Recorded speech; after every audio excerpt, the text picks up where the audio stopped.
Good evening, everyone. My name is Siseko. Sislungi's partner.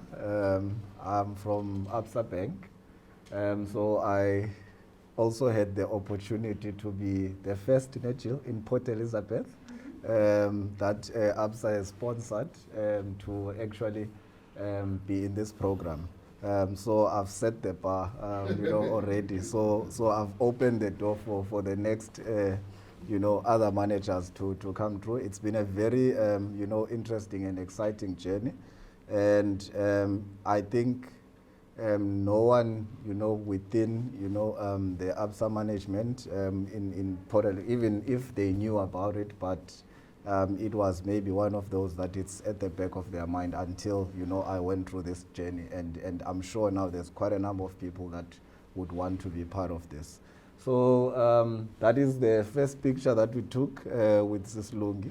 And I think after, that was when we met in Rose School. That was the first time that we actually met. And we just, we started, from the word go. There was never a quiet moment. And one of the things that I said to Jill was, I said to her, she's got this skill of knowing how to match, people. Because after a couple of engagements with Sislung, I said, I think you just gave me my mother, because she's like, reminds me of my mother, even the way, she deals with things. So the presentation itself, it's mostly about her.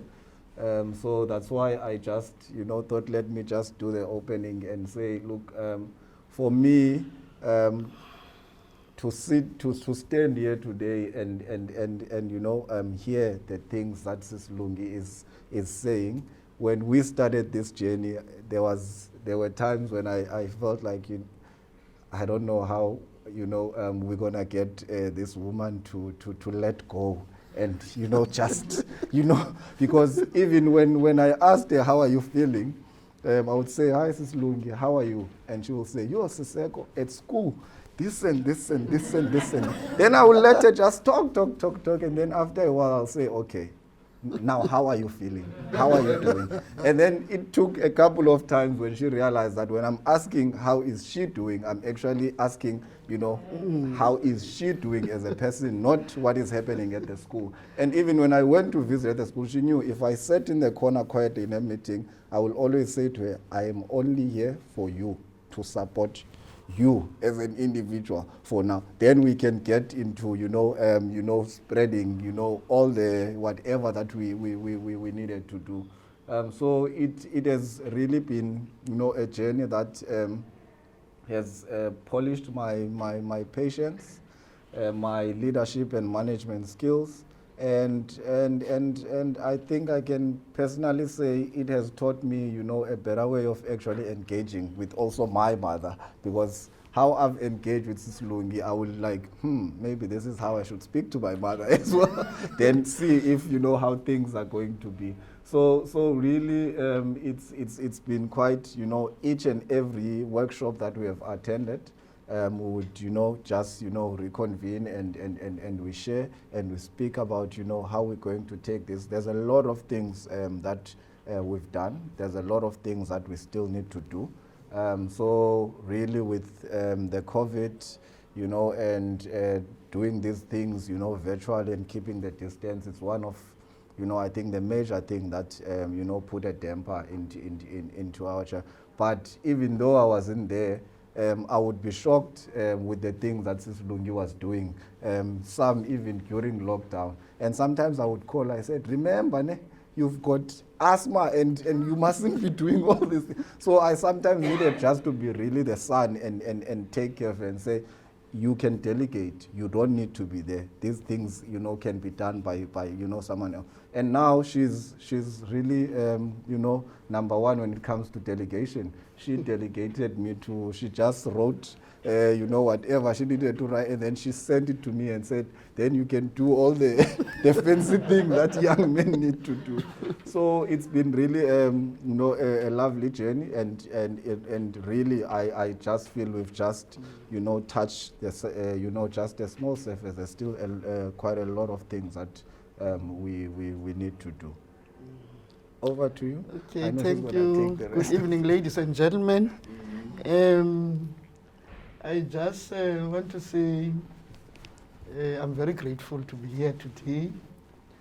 The heavy burden that was on my shoulder is no more. I'm able to cope with different situations. Unlike before, I came into the midst of these principals and business people. Like Sean, I was with GM Foundation, trained as a manager, but I was not a principal then. I was still a head of department, but my principal afforded me the opportunity to be there. But when I became a principal, it changed. Some of the things that I knew before, I just forgot. So my two female principal friends were always talking about this PFP. And then one of them posted it in a principal's group. I grabbed the opportunity. So that's how I joined, because I needed support. So when we met the first time, we said, okay. Gillian introduced him to me. And okay, this is a township boy, so we're going to speak the same language. Because where I am in Zwide, it's near a big tavern. We started by talking about, you know, that tavern near the school. So you should understand my situation. So I really started to, first time we met, we had an appointment. So it was during this time we were drafting a budget, and I invited him when we were presenting the budget to the parents. So he met the school parents and the SGB.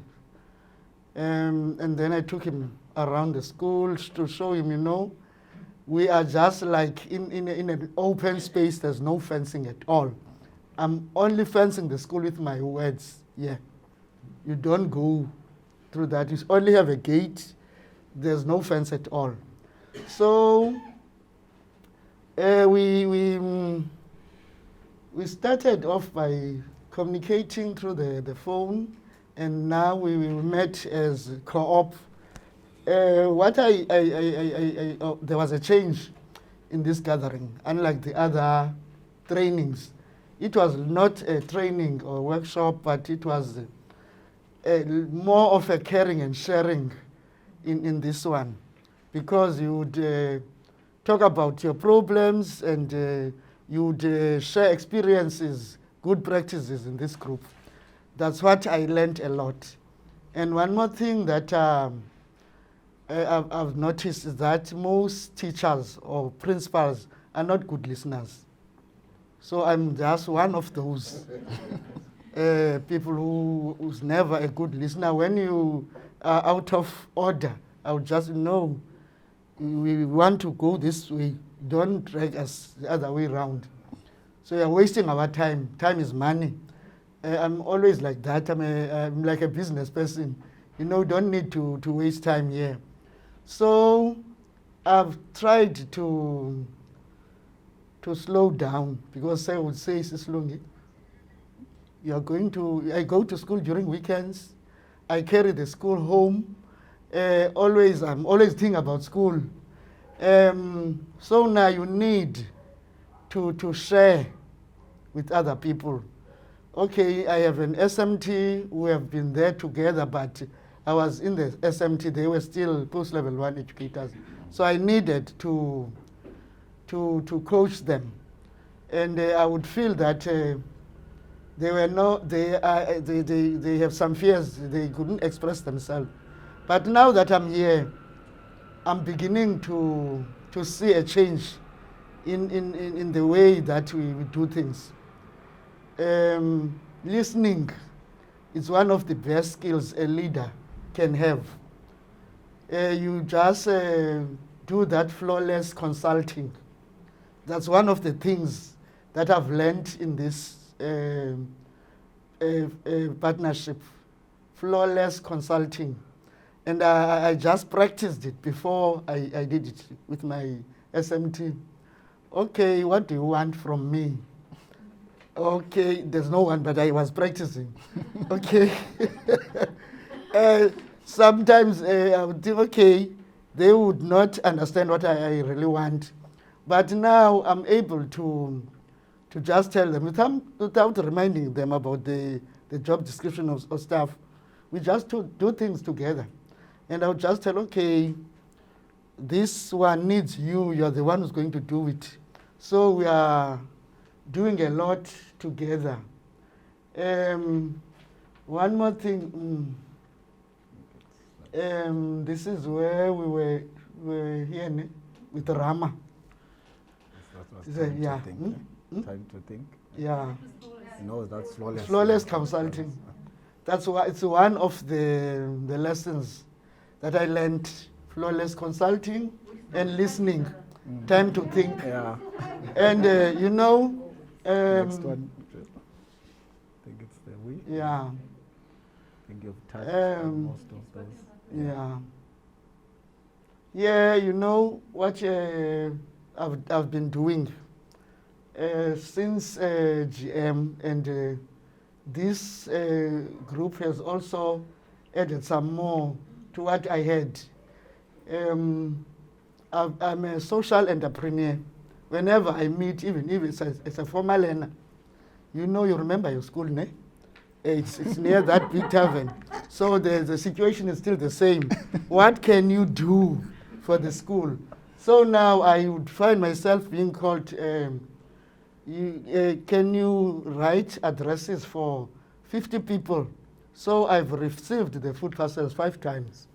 Even with the banks, FNB, when we, since I was a post-level 1 teacher, here, we've been banking with you. What do you do for the schools who bank with you? So there would be some donations from the banks, and some would go as far as adopting some learners in my school. So would receive donors. Even today, I was busy looking at what we have done with SECO. There are programs that we have. We are not only focusing in the welfare, we're also focusing in the curriculum of the learners. Teachers, since October last year, we have added more programs because I've been telling them, our children have a problem of reading and writing. So as long as we still have the problem, we should welcome, and they are willing to do it for the school. So even now, the parents, since we were doing this community building thing, we have good relations with the councillor of the area. I just went to his office, introduced myself to him, and told him, I'm the principal of that school, and I know that you are the councillor. So the school that I work in is in your ward. So what is it that you are doing for the school in your ward? So there's a lot of vandalism there. So when I'm not there, or I want to go to school, even during lockdown, I would call him. Can we meet at the school? Something is going on there. Here in this picture, we had a session during when the schools reopened. Teachers had fears, were paranoid and everything. Fortunately, I have a partnership with Missionville Care Center. So they went to the school and facilitated some workshops for anxiety for the learners and the teachers. Here we have the food handlers, the mamas. They were doing this during the holidays because we were required by the department to prepare food for the children. This is our grade 1 class. I wanted us to be like your schools in the northern areas. And you can see that we have those pigeonholes there where they can put books. So we're trying to do it in all the classrooms. As of now, we have built-in cupboards because we cannot get anything from the department. So in sitting in these gatherings, you want to make a change. So I have SECO, who I consult with in everything that I do in my school. He would just call. Sometimes I would just send a message to him to say, we need to do something like this because he's a finance person.